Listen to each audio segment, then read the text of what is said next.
The Sleepwalker. Caleb had always been a light sleeper, waking at the slightest noise, a distant car alarm, the neighbor's cat on the porch. But over the past week, something had changed. Each morning he'd find himself waking up in places he didn't remember going to sleep. The cold tile of the kitchen floor, the damp grass of the backyard, even once, the middle of the old, rarely used road that ran beside their house. At first, he thought it was stress. He was in his final year of high school, college applications loomed large, and his parents' expectations seemed to grow heavier by the day. He brushed off the incidents, attributing them to an overactive subconscious, desperate to escape the pressures of his waking life. But last night was different.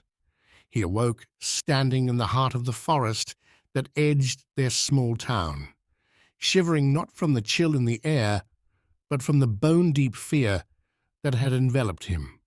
The trees, usually benign sentinels, loomed menacingly in the moonlight. He couldn't remember walking into the forest. He couldn't remember anything after climbing into bed, pulling the covers up, and closing his eyes. Back home, after a silent, shivering walk through the darkness, he found his room exactly as he'd left it, his bed undisturbed except for the absence of his own body. His mind raced as he tried to piece together how he had ended up in the woods.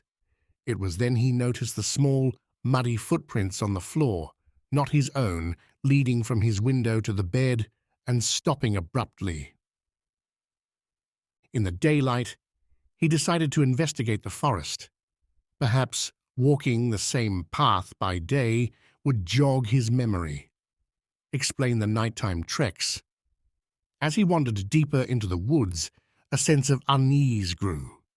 The shadows seemed to watch him, the rustle of leaves sounding like whispered secrets. He stumbled upon a clearing he didn't recognize, and in the center, an old, gnarled tree stood, its branches twisted into grotesque shapes. At its base was a pile of small animal bones, bleached white and perfectly arranged in a circle. Chills ran down his spine as he wondered if during his nocturnal visits he had been the one to collect these bones. The wind picked up, whispering through the leaves, and a voice seemed to speak his name. Startled, Caleb spun around, but there was no one there, just the dense trees and the oppressive silence that followed his spinning gaze. The air felt charged, heavy, as if it bore a message he was just on the cusp of understanding. That night, as he lay in bed, the dread of falling asleep was palpable. His heart thudded loudly in his chest, and his eyes flicked to the shadowy corners of his room. When sleep finally claimed him, it was deep and dreamless. He awoke with a start, heart racing, in an abandoned house on the outskirts of town. Moonlight filtered through broken windows, casting long shadows across the dust-covered floor. The air was thick with the smell of decay. Panic clawed at his throat as he scrambled to his feet, disoriented and fearful. As he hurried through the dilapidated structure, each room seemed to whisper secrets of a past long forgotten. Paint peeled from the walls in great, curling strips, and somewhere water dripped in a steady, rhythmic beat, like a heart slowing winding down. He found writings on the wall in one room, phrases that seemed nonsensical but terrifyingly familiar. "They watch," one said. "Never alone," said another. And then "Ta," scrawled in a childlike hand. "You brought them." Outside, the wind carried a low, mournful howl that sounded almost human. As he made his way back to town, the feeling of being watched grew stronger. Eyes seemed to follow him from the shadows, unseen watchers marking his progress. When he finally arrived home, the first streaks of dawn were painting the sky. Exhausted and frightened, he locked all the doors and windows barricading himself in his room, but safety was an illusion, a thin veil that could be torn away at any moment by the horrors that stalked his nights. In the safety of daylight, he visited Mrs. Ellis, the town's unofficial historian. Her house smelled of old books and sage, and she listened to his story with a grave expression. "You're not the first," she said softly, her voice tinged with sorrow. "Long ago, this town had a darkness at its heart, one that seems to have awakened again. You must be careful, Caleb. Forces that we don't understand are at play, and they are not to be trifled with." She gave him an old book, its cover worn and pages yellowed. "This might help you understand," she advised, her eyes serious. "But be wary. Knowledge can be as much a curse as a salvation." That night, Caleb lay in bed, the book clutched in his hands. He knew he needed to understand the forces that drove him from his bed each night, but fear gnawed at his resolve. What horrors would he uncover in the pages of Mrs. Ellis's book? What horrors would uncover him? As night enveloped his room once again, Caleb flipped open the ancient book with trembling hands. The pages were filled with tales of the town's dark past, of settlers who dabbled in forbidden rites, seeking to control nature and bend it to their will. Whispers of a cursed land and the spirits ensnared within it filled the margins, written in a frantic, scrawling hand. As he read, a picture began to form, a legacy of manipulation and control that tied the town's founders to the very woods where Caleb had awakened. The book hinted at a binding spell, cast to contain something ancient and malevolent within those woods. The settlers had used a guardian spirit to enforce the spell, a spirit that now seemed to be reaching out to Caleb, pulling him into its realm. With each piece of history unearthed, Caleb felt the weight of his dread grow. It was as if the book itself was a portal, each page a step deeper into a nightmare. The last entry was written by an ancestor of Mrs. Ellis, a final note that chilled him to the bone. "We have bound the darkness at a terrible cost. Should the Guardian ever seek a new anchor, the chains we have placed may shatter, and our folly will be visited upon our children." Closing the book, Caleb knew what he needed to do.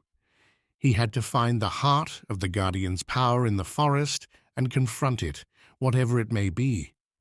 If he was the Guardian's new anchor, then he must find a way to break the connection before it consumed him and unleashed its fury upon the town.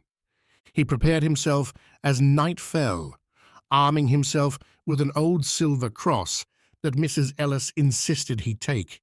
Silver was believed to ward off evil in the old days, she had said, pressing it into his hand with a solemn nod. Steeling his resolve, Caleb walked into the forest, guided by the light of the full moon. The woods were eerily silent, as if the very trees were holding their breath, watching his progress. The air grew colder, thicker. As he neared the center of the forest, the site of the ancient tree with its circle of animal bones. Standing before the gnarled tree, Caleb felt a surge of energy pulsing from the ground, like the heartbeat of the earth itself. He could almost hear a voice whispering just beyond the edge of perception, urging him to give in, to accept the Guardian's power. "No," Caleb whispered, his voice steady despite his pounding heart. "I will not be bound to you." He raised the silver cross, feeling a warmth radiating from it, a stark contrast to the creeping chill of the forest. As he held it out, the wind rose, howling in anger, and the ground beneath him shuddered. Shadows coiled around him, tightening like a noose, but the silver burned bright, piercing the darkness. Then, as suddenly as it had begun, the assault ceased. The air cleared, and the moonlight bathed the clearing in a gentle glow. Caleb looked around, his breath misting in the cold air, and realized he was alone. The oppressive force that had weighed on him was gone. Exhausted but elated, Caleb returned to town as the dawn was breaking. The streets were peaceful, untouched by the night's turmoil. When he reached his home, the sense of relief was overwhelming. He knew deep down that the connection was broken, the Guardian's hold on him severed. In the days that followed, Caleb's sleep was undisturbed. The town, too, seemed brighter somehow, as if a long-held breath had been released. He often walked to the edge of the forest, but never entered again. The trees no longer whispered his name. Instead, they stood silent and respectful, guardians of a peace hard won. As he graduated and prepared to leave for college, Caleb often reflected on those nightmarish weeks. He had faced a darkness few could imagine and had come out stronger. The book from Mrs. Ellis found a permanent place on his shelf, a reminder of the thin line between fear and courage, the known and the unknown. His last night in town, Caleb dreamt of the woods, of shadows and moonlight, but there was no fear in the dream. Instead, there was a sense of closure, of a chapter concluded.